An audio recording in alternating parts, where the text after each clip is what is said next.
This is Mark. In this video, I'm just going to talk about some just random thoughts flowing through my mind.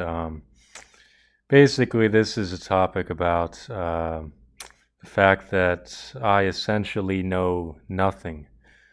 Um, yes, in terms of a knowledge on a relative scale, I can definitely, what it boils down to is my knowledge is so minuscule. And I realize this just if you think of any field, like I like to think of it in terms like if you take a sphere and this is a three-dimensional depiction, so basically this is a diameter. Think of this as a um, this is think of this as a total range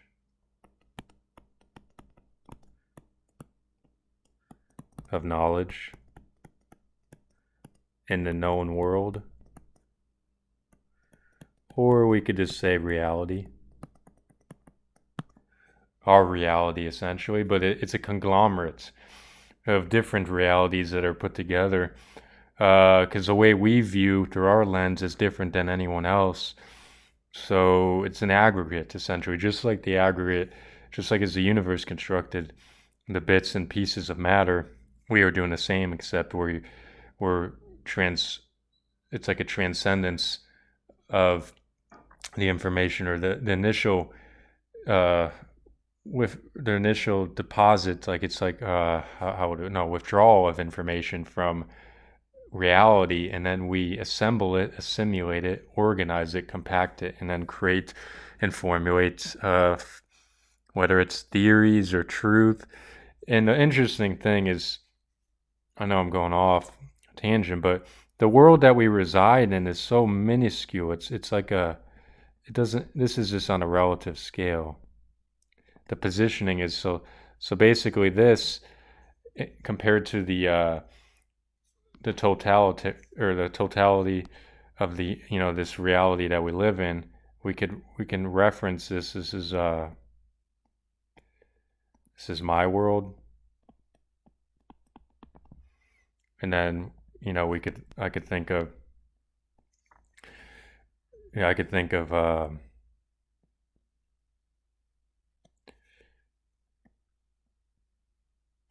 so essentially my world is extremely small relative to the boundaries of reality.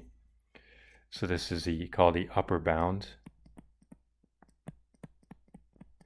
And then I'm within a bound. So essentially, if you create a line from knowledge, no knowledge, from zero goes in infinity direction. Basically, it's just a minuscule segment.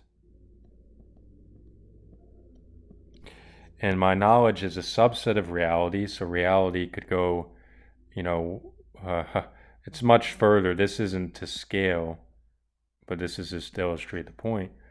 Um, so my so it's a small subset. So like if you think of like elements within a set, the elements within in terms my set would be much smaller relative to the set of our reality that we reside in, an artificial world. You consider this as the upper bound of the artificial world, technology, so forth. Uh, Whatever we have created, whatever we have constructed. And it's just, and then this tends to infinity. So I realize this thinking about like this reality or that we like the artificial world, it depends, it's a subset of our perception. So we can define perception based on the scaling of range. So think of this as the micro level. So this is the micro, and then in this direction it's macro. And suppose there's exists a neutral axis, and within the neutral axis we have a range. This is upper bound, and then this is the lower bound of existence. And therefore, we make a projection. Think of our eye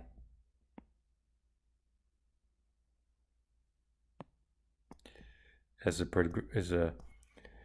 projection. So therefore,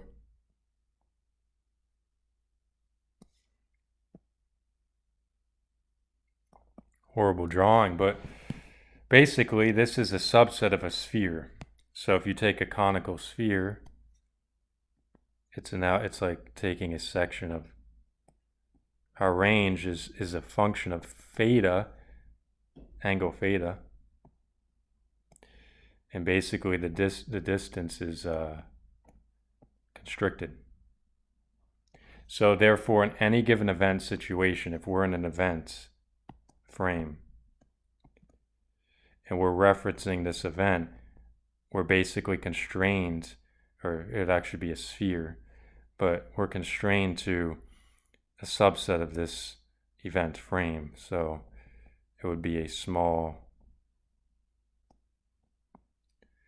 localized subset. And therefore, there's information that exists outside of our scope that we could have collected. And then this is just the bits of information within our scope that we do collect. So our knowledge is a subset of each event. So the knowledge per event, suppose there's a, we could define as bits of information. So bits of info per event. Let's just say this equals to X. So, and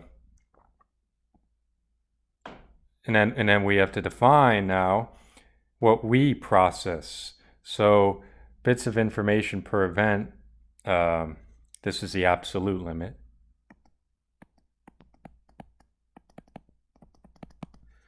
And then so let's just say, and then the bits. So if we take bits of info per event, let's just call this prime equals to, we could just think of alpha times x, where alpha is much less than 1. Or alpha, if we have 0 to 1, resides somewhere in between. So this is less than x, of course. Not 0 because we're assimilating something. This is our limits. So this is a localized limit, or our limit. Well, let's just say, and then it's going to change, depending on the scenario.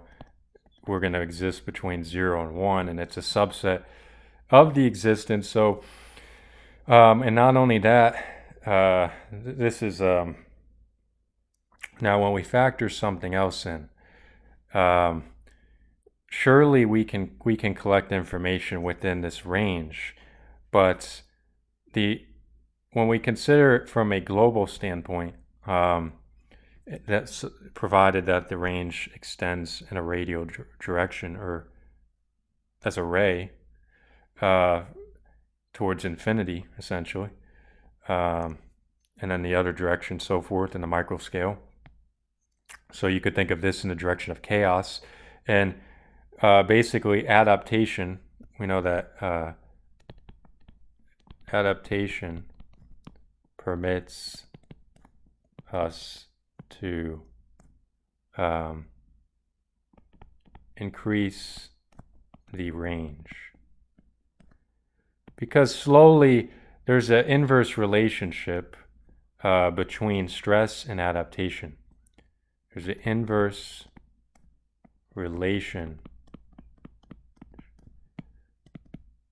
between stress and adaptation. So therefore, and this depends on the rate of change of society. So we slowly adapt, stress gets reduced, and therefore our range expands. Think about I'll explain the logic. So stress. We know that stress depreciates mental health. So that implies probability of depression increases over time, depending on how much stress. And then depression, we know depression, depression is the absence. Depression is the absence of what we consider euphoria. So therefore, depression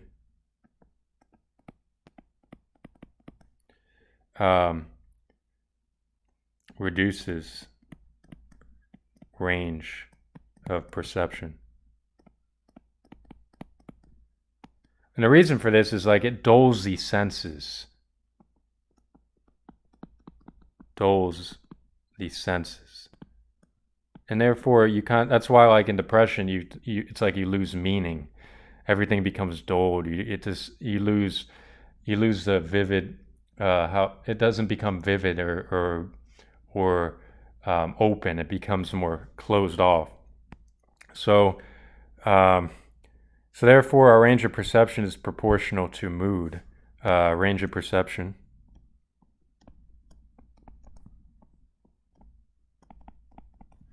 is proportional to mood states.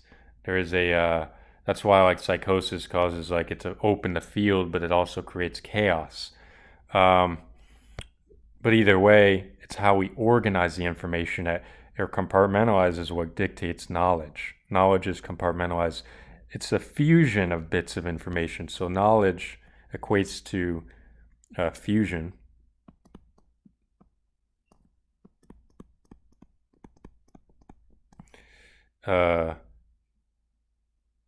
Knowledge equates to fusion in terms of the bits. And basically, how would I put it? Future knowledge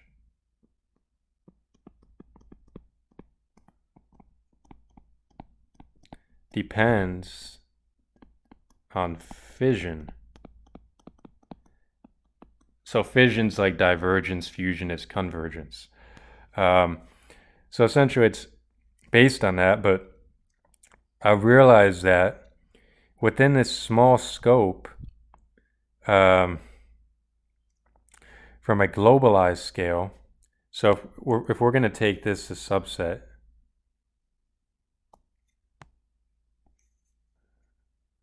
so basically we're going to take two cases. This is a subset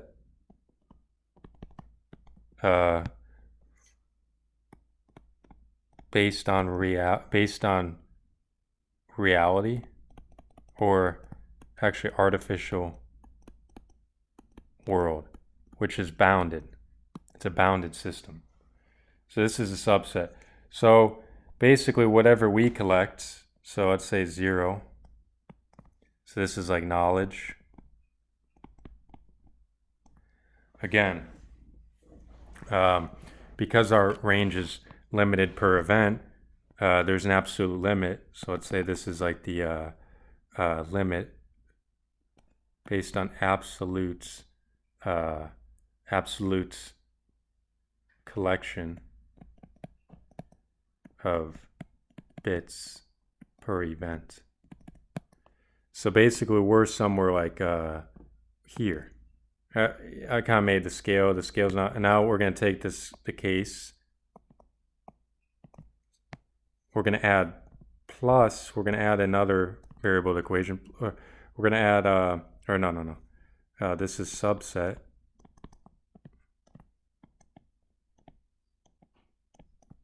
Based on universal scale.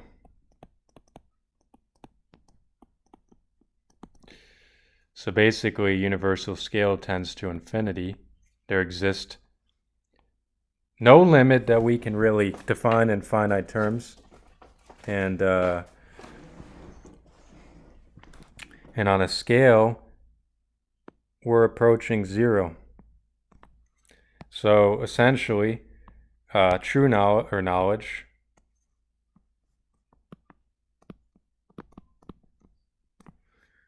So based on time, how would I put this? Um, yeah, it's converging. So like if we think of like time, so I'm gonna do the scaling. So of course we tend to collect knowledge, and it tends to converge to a limit over time.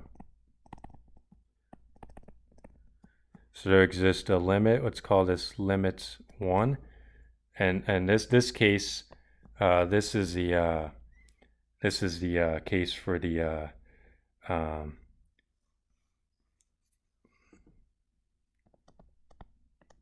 so this is case 1, and here's case 2. So this is for case 1, and then of course case 2.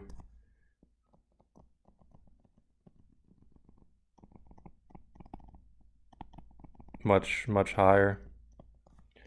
So case 2. So this is case 1. Or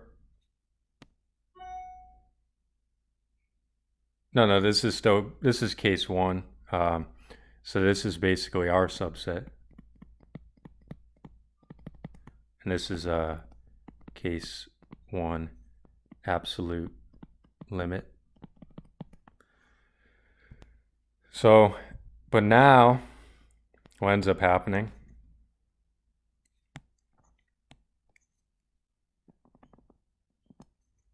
now if we take case 2 right here, knowledge, and this is knowledge based on if we define it as assimilation of the bits of information that reside within our that we can actually compartmentalize in our minds. So this is based on organizing bits of information. So now what ends up happening is